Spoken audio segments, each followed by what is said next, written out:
Isra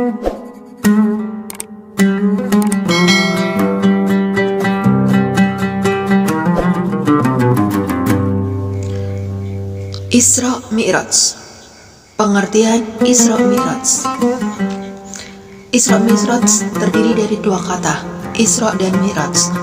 Isra artinya perjalanan Rasulullah SAW pada suatu malam dari Masjidil Haram di Mekah ke Masjidil Aqsa di Palestina. Al-Quran telah menempatkan Masjid Al-Aqsa dalam kemuliaan. Terlebih saat peristiwa Isra Mi'raj Nabi Muhammad SAW tanggal 27 Rajab. Maha suci Allah yang telah memberi jalan hambanya pada suatu malam dari Masjidil Al-Haram ke Masjidil Al-Aqsa yang telah kami berkahi sekelilingnya agar kami perlihatkan kepadanya sebagian dari tanda-tanda kebesaran kami. Sesungguhnya Dia adalah Maha mendengar lagi Maha melihat. Quran Surat Al-Isra ayat 1. Mi'raj artinya kisah perjalanan Nabi dari bumi naik ke langit ketujuh dan dilanjutkan ke Sidratul Muntaha untuk menerima perintah Allah Subhanahu wa Ta'ala menjalankan sholat 5 waktu dalam sehari semalam. Setelah mengetahui pengertian Isra Mi'raj, kita juga perlu mengenali cerita Isra Mi'raj. Kisah Isra Mi'raj. Saat itu, seperti biasa, Rasulullah mengisi waktu usai Isya dengan tidur lebih awal agar bisa bangun pada sepertiga malam terakhir untuk sholat tahajud. Namun, malam itu malaikat Jibril datang mengunjungi Rasulullah dan mengajak Rasulullah keluar rumah untuk bepergian. Rasulullah kemudian menaiki buruk bersama Jibril dan Mikail untuk kemudian dalam sekejap melesat menuju Masjidil Aqsa. Sebelum tiba, Jibril sempat mengajak Rasulullah sholat di beberapa tempat seperti Thayyibah, Madian, Tursina, dan Bethlehem. Usai sholat, Rasulullah melanjutkan perjalanan menuju Baitul Maqdis. Setiba di sana, Rasulullah disambut Nabi Ibrahim, Nabi Musa, Nabi Isa, dan para nabi lainnya. Allah Subhanahu wa Ta'ala telah mempersiapkan mereka agar bertemu dengan Rasulullah. Setelah itu, mereka sholat berjamaah dengan Rasulullah sebagai imamnya. Tidak hanya di Masjidil Aqsa, Rasulullah juga bertemu dengan beberapa nabi ketika naik dari Masjidil Aqsa menuju Sidratul Muntaha. Rasulullah bertemu Nabi Adam di langit pertama, Nabi Isa di langit kedua, Nabi Yusuf di langit ketiga, Nabi Idris di langit keempat, Nabi Harun di langit kelima, Nabi Musa di langit keenam. Saat berada di langit ketujuh, Rasulullah bertemu dengan Nabi Ibrahim yang perawakannya sangat mirip dengannya. Dari perjalanan ini, Rasulullah mendapatkan banyak sekali pesan dari para nabi lain untuk menyebarkan Islam kepada umat muslim. Asal mulanya gerakan sholat. Sholat 5 waktu hukumnya wajib bagi orang Islam. Akhlak seseorang bisa dilihat dari sholatnya. Di dalam sholat ada gerakan dan bacaan yang menjadi rukun yang wajib dilakukan. Ketika perjalanan Mi'raj Nabi Muhammad SAW menyaksikan para malaikat-malaikat penghuni langit sedang mengerjakan sholat. Gerakan sholat yang diajarkan Nabi Muhammad itu berasal dari gerakan sholatnya para malaikat-malaikat. Ketika Rasulullah naik ke langit pertama, beliau melihat para malaikat yang selalu tegak berdiri sejak mereka diciptakan. Para malaikat itu senantiasa berzikir dan tidak akan pernah berhenti. Ketika di langit kedua, Rasulullah melihat para malaikat yang selalu ruku. Mereka tidak pernah mengangkat kepalanya, barang sekali. Ketika berada di langit ketiga, Rasulullah melihat para malaikat dalam keadaan terus-menerus sujud. Mereka tidak pernah mengangkat kepala kecuali saat Nabi mengucapkan salam kepadanya. Mereka mengangkat kepala menjawab salamnya Nabi. Kemudian mereka mengulangi sujud itu sebanyak 2 kali dalam setiap rakaat salat mereka. Ketika berada di langit keempat, Rasulullah melihat malaikat sedang membaca tasyahud secara terus-menerus. Hal itu serupa juga terjadi ketika berada di langit kelima. Di sana, Rasulullah melihat para malaikat tak henti-hentinya membaca tasbih dan zikir untuk memuji dan mengingat Allah Subhanahu wa Ta'ala. Di langit ke-6, Rasulullah melihat para malaikat senantiasa membaca takbir.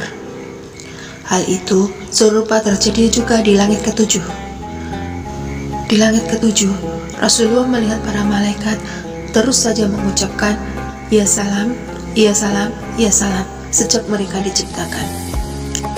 Melihat itu semua, kemudian terbesit di hati Nabi agar memiliki kualitas ibadah seperti yang dilakukan para malaikat di 7 petala langit, maka dirinya ingin meringkasnya di dalam gerakan sholat.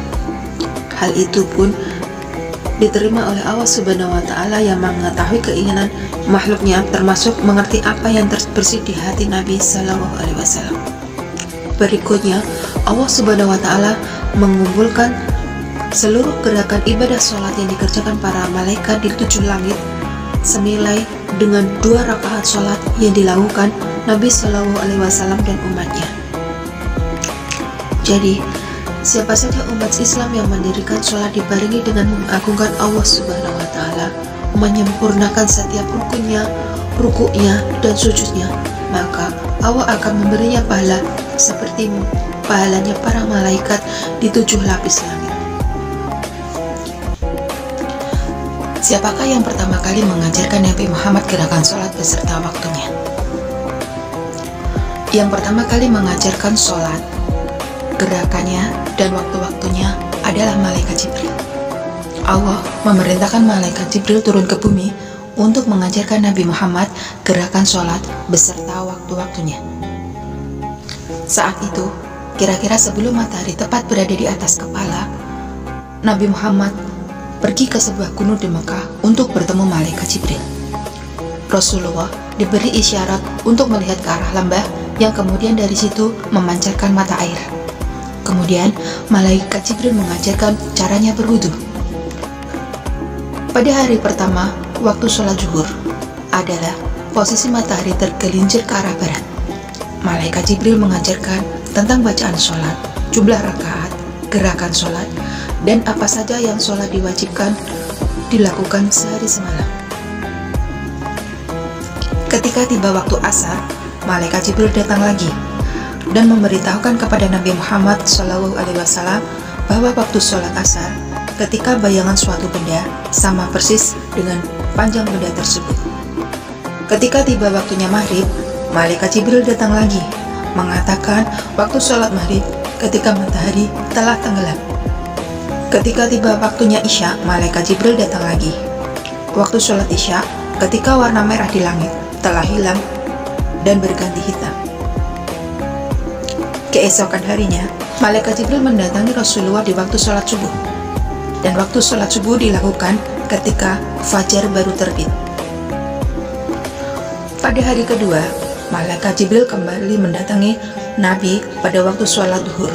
Namun saat itu, malaikat Jibril bersama Rasulullah sholat di akhir waktu, ketika panjang bayangan benda sama dengan panjang benda itu sendiri.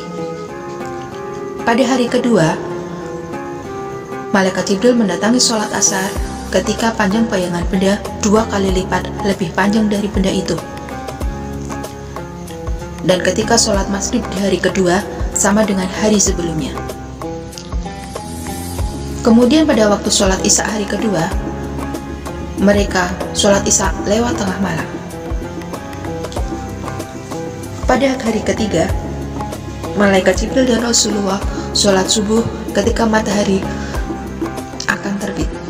Setelah melakukan sholat wajib selama 2 hari berturut-turut, tiba saatnya malaikat Jibril memberitahukan batasan waktu sholat kepada Rasulullah. Sebagaimana telah disebutkan dalam hadis riwayat Muslim dari Abdullah bin Amr radhiyallahu anhu, Nabi Muhammad SAW berkata, waktu sholat zuhur itu, jika matahari sudah tergelincir ke barat, ketika itu panjang bayangan sama dengan tinggi seseorang, selama belum masuk sholat asar.